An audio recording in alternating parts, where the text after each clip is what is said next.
Selamat datang di pembahasan mendalam kita. Hari ini kita coba gali lebih dalam buku Richard Templar, ya, The Rules of Management. Fokus kita kali ini, gimana caranya bikin rapat kerja yang sering kita keluhin itu jadi beneran efektif. Sumbernya langsung dari kutipan bukunya Templar. Jadi misinya gini, kita mau saring tips praktis biar Anda semua bisa ya keluar deh dari rapat yang gitu-gitu aja, yang bosenin. Biar jadi lebih tajam, lebih produktif, dan mungkin sedikit lebih manusiawi lah. Kita semua pernah kan ngerasa waktu kebuang di rapat? Nah, yuk kita bedah caranya. Sumber kita ini langsung nunjuk ke aturan 4 soal rapat yang efektif. Kita semua kayaknya tahu lah rasanya rapat yang molor terus, agendanya nggak jelas, terus ada aja yang ngomong muter-muter, rasanya, aduh, capek banget, energi habis percuma. Betul sekali.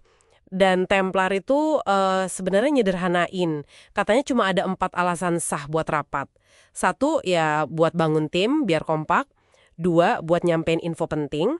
3, brainstorming atau ambil keputusan bareng. Dan 4, ngumpulin info terus ya ambil keputusan juga. Intinya tuh sebelum ngadain rapat, tanya dulu tujuannya apa sih? Satu aja yang utama. Dan yakin rapat ini cara terbaik buat capai tujuan itu.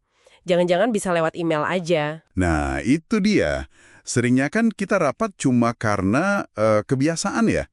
Kayak udah otomatis aja gitu. Terus Templar juga nekenin peran manajer buat pegang kendali. Bukan sekedar mimpin doa terus lepas tangan gitu. Ada kutipan di aturan 4 yang lumayan nyelekit nih. Jaga rapat tetap cepat. Dan usir mereka sesegera mungkin. Kedengarannya agak galak ya. Ya, mungkin nadanya gitu biar pesannya nancep ya. Maksudnya itu menghargai waktu semua orang. Bukan nggak sopan, tapi fokus.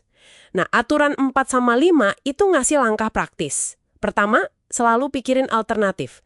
Bisa nggak sih lewat telepon aja? Atau ketemu berdua? Nggak usah ngundang orang cuma karena nggak anak. Padahal dia nggak perlu banget ada di situ. Buang waktu dia juga kan? Terus aturan 5 ini, fundamental banget. Mulai tepat waktu. Templar bilang, tegas, jangan pernah nunggu siapapun. Kalau kita ngulang materi buat yang telat, itu sama aja ngehukum yang udah disiplin datang on time. Ini soal bangun budaya saling menghargai waktu. Ada trik unik juga tuh, jadwalin rapat di jam ganjil. Misalnya jam 9.55 atau 14.10. Katanya sih bisa bikin orang lebih sadar waktu. Wah, ide jam ganjil itu menarik juga ya. Tapi disiplin mulai tepat waktu ini kan kadang kesannya kaku banget gitu.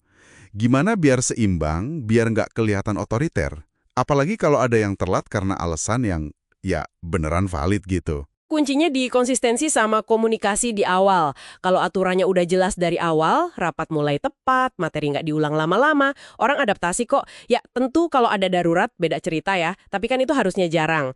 Terus jangan lupa konfirmasi kehadiran H1, tunjuk juga siapa yang nyatet notulen, pastiin dia bisa diandalin. Dan yang paling penting, tiap poin agenda harus ada hasilnya. Entah itu rencana aksi yang jelas atau keputusan. Kalau nggak ada itu, ya bener cuma jadi ajang ngobrol aja. Sama satu lagi nih, dosa rapat yang umum banget. Sesi hal lain-lain atau any other business. Templar tegas banget, hapus. Kalau memang penting, ya masukin aja ke agenda resmi dari awal. Kalau nggak penting, ya ngapain dibahas? Buang-buang waktu. Seringnya sesi ini jadi pintu belakang buat masukin agenda yang nggak disiapin atau diskusi yang ngelantur kemana-mana. Iya, benar banget. Hal lain-lain itu emang kayak lubang hitam waktu ya. Terus gimana kalau rapatnya gede? Katanya kalau lebih dari 6 udah kebanyakan.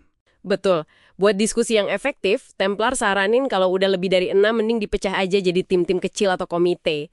Dia malah sambil bercanda nyaranin pakai kursi yang nggak nyaman. Atau rapat sambil berdiri aja biar cepet kelar. Intinya, balik lagi ke tujuan awal, format rapatnya ini beneran dukung pencapaian tujuan nggak sih? Hahaha, rapat sambil berdiri. Kebayang pegelnya. Oke. Jadi rapat itu kudu efisien, terkendali tepat waktu. Tapi gimana soal bikin menyenangkan, kayak di aturan 6? Templar kan wanti-wanti, jangan sampai jadi konyol. Gak perlu pakai kostum aneh atau main game. Jadi menyenangkan di sini maksudnya apa dong? Menyenangkan di sini lebih ke suasananya, bukan aktivitas aneh-aneh.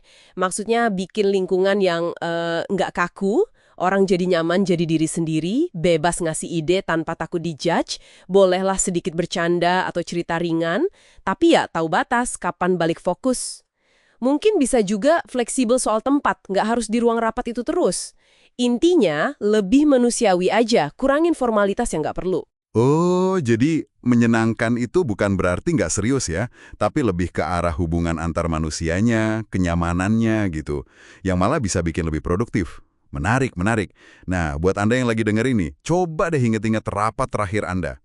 Tujuannya apa sih sebenarnya? Terus semua yang diundang itu beneran harus ada di situ nggak? Mulainya tepat waktu apa ngaret? Terus ada nggak sih ruang buat sedikit lebih manusiawi tanpa jadi ngelantur? Oke, jadi kalau dirangkum nih ya, rapat efektif itu butuh tujuan yang jelas banget. Terus ada pemimpin yang pegang kendali. Disiplin waktu itu kunci, terutama soal mulai rapat. Agenda fokus, nggak pakai hal lain-lain. Dan sentuhan manusiawi itu penting buat suasana positif. Tapi ya, jangan sampai jadi konyol atau nggak jelas.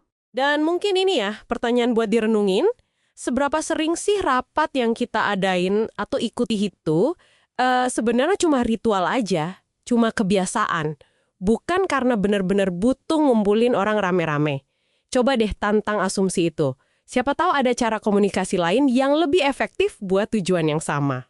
Betul sekali. Terima kasih banyak sudah menyimak pembahasan kita kali ini. Semoga ya wawasan dari Richard Templar ini bisa bantu Anda semua buat merebut kembali waktu dan energi dari rapat-rapat yang kurang efektif.